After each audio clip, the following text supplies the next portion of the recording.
తాకట్టులో ఉన్న బంగారాన్ని విడిపించి ఆ రోజున్న మార్కెట్ ధర కట్టి మిగిలిన డబ్బును మీకు అందిస్తుంది కొమ్మూరి గోల్డ్.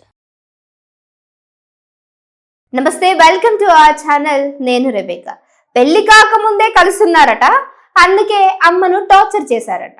అయితే ఈ విషయాన్ని ప్రముఖ టాలీవుడ్ నటి అయినటువంటి సోనియా సింగ్ ఒక ప్రముఖ ఇంటర్వ్యూలో మాట్లాడినట్టు తెలుస్తుంది.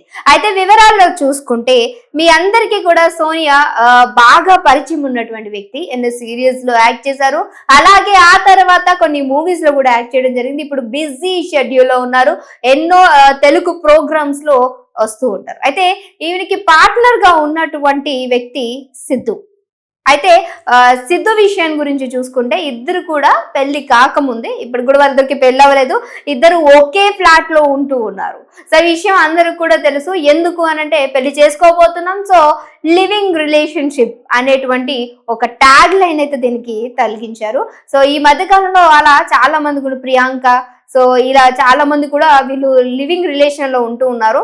సో ఇదే క్రమంలో పెళ్లికి ముందే ఒకటే ఫ్లాట్ లో ఉండడం కరెక్టా కాదా అనేటువంటి క్వశ్చన్ ని ఒక ఇంటర్వ్యూలో అడిగినప్పుడు ఎస్, నా వరకు అయితే కరెక్టే.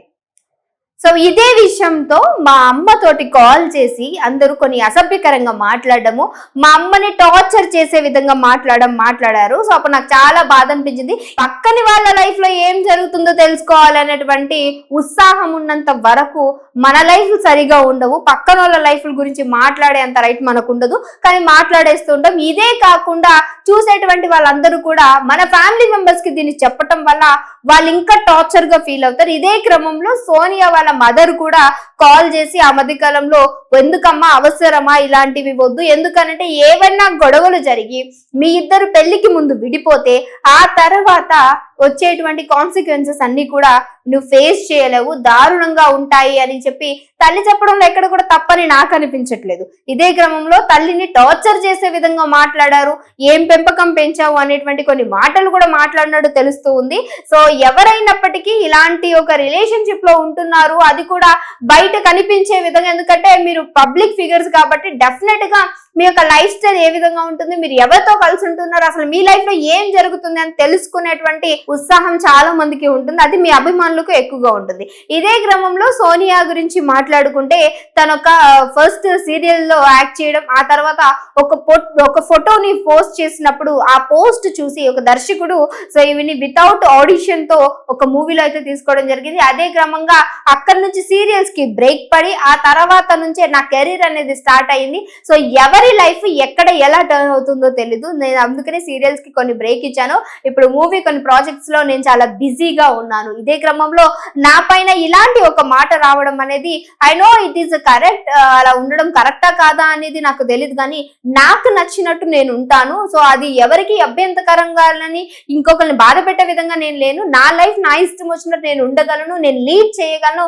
అదే నేను మా అమ్మతో కూడా చెప్పడం జరిగింది. ఇదే క్రమంలో కొన్ని ట్రోల్స్ గురించి కూడా మాట్లాడడం జరిగింది. ఇదే క్రమంలో మీరు ట్రోల్ అయినప్పుడు మీరు ఏమైనా బాధపడ్డారా అనేటువంటి క్వశ్చన్ అడిగినప్పుడు నో, ఎందుకనంటే నాకు ఉండది ఉన్నట్టు మాట్లాడడం అంటే ఇష్టం. నేను మనసులో ఒకటి పెట్టుకుని బయటకు ఒకటి ఎప్పుడు మాట్లాడను. అందుకనే నేను మాట్లాడిన ప్రతి మాటని ఆ మధ్య కాలంలో ఒక షో ఏదైతే ప్రదీప్ నడుపుతున్నటువంటి షోకి సోనియా సిద్ధు వెళ్ళినప్పుడు వాళ్ళిద్దరు మాట్లాడినటువంటి కోవిడ్ కి ముందు మాట్లాడినటువంటి మాటలు, అంటే కోవిడ్ కి ఇద్దరు కలిసినప్పుడు ఆ తర్వాత షో జరిగినప్పుడు ఆ షోలో మాట్లాడిన మాటలే ఈ రోజు ఈవిడ్ని ఇంత దూరం తీసుకెళ్ళడానికి గల కారణం. ఆ ఒక్క షో ఈవిడ లైఫ్ నే మార్చేసింది అని చెప్పొచ్చు. దానికి ముందు చాలా షోస్ జరగడం అండ్ అలాగే ఏవైతే షార్ట్ ఫిలిమ్స్ ఇవన్నీ కూడా ఇద్దరు సిద్ధు ఇంకా సోనియా ఇద్దరు కూడా కలిసి చేయడం. సో ఇప్పుడు ఒక రియాలిటీ షోలో కూడా వీళ్ళిద్దరు పాల్గొన్నారు. సో ఇదే క్రమంలో చూసుకుంటే చాలా వరకు కూడా పెళ్లి కాని వాళ్ళు పెళ్ళైనట్టుగా ఒకటే ఇంట్లో ఉండడం కరెక్ట్ కాదు అనేటువంటి మాటను ఈవిడ, అంటే దాన్ని కరెక్టే అనే విధంగా మాట్లాడడం ఎంతవరకు కరెక్ట్ అనేది చాలా వరకు అందరికి నచ్చినటువంటి విషయం. కానీ అభిమానులు ఏదేమైనప్పటికీ కొన్ని మాటలు ఏవైతే మనకి సూటిగా గుండెల్లో గుచ్చుకుంటూ ఉంటాయో, పక్కని వాడి లైఫ్ వాడి ఇష్టం, వాడి లైఫ్ ని వదిలేసి మనం నచ్చినట్టు మన లైఫ్ ని చూసుకుంటూ ముందుకెళ్ళిపోతే సక్సెస్ అనేది ఆటోమేటిక్ గా మన వరకు వస్తుంది. పక్కనోడు ఏం చేస్తున్నాడు, ఎవరితో ఉంటున్నాడు, ఎవరితో మాట్లాడుతున్నాడు, ఎక్కడికి వెళ్తున్నాడు, ఎప్పుడు వస్తున్నాడు, అసలు వాళ్ళ లైఫ్ లో ఏం జరుగుతుంది అని గాసిప్స్ కనుక ప్లే చేయాలి అనుకుంటే వాళ్ళ లైఫ్ ఎప్పుడు కూడా అక్కడే ఉండిపోతుంది.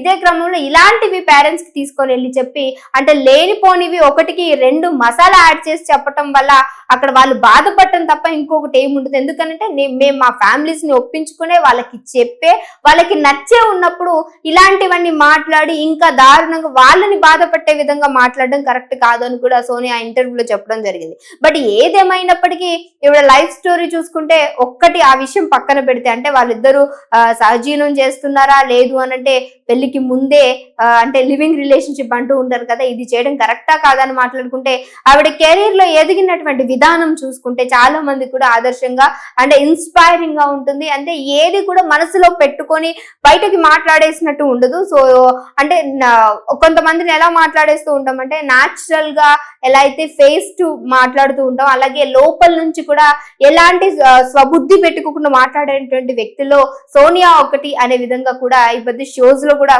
చాలా పాపులర్ అయిపోయారు. బట్ ఏదేమైనప్పటికీ కొన్ని విషయాలు మాత్రం కొంతమందికి నచ్చవు. అలాంటిదే ఈ లివింగ్ రిలేషన్షిప్ అనుకోవచ్చు. సో సోనియా వాళ్ళ మదర్ కి చెప్పినటువంటి మాటలను బట్టి ఆవిడ ఇచ్చినటువంటి స్టేట్మెంట్ ఈ రోజు ఈ లివింగ్ రిలేషన్షిప్ అంటే సహజీవనం పెళ్లికి ముందే చేస్తున్నటువంటి ఈ యొక్క విధానము కరెక్ట్ అంటారా? ఆ విషయాలు మీరు సమర్థిస్తారా? మీ యొక్క అభిప్రాయం ఏంటి అనేది కామెంట్ చేయండి. ఇంకొక ఇంట్రెస్టింగ్ టాపిక్ తో మీ అందరి ముందుకు వస్తాం. చూస్తూనే ఉండండి ఆ ఛానల్.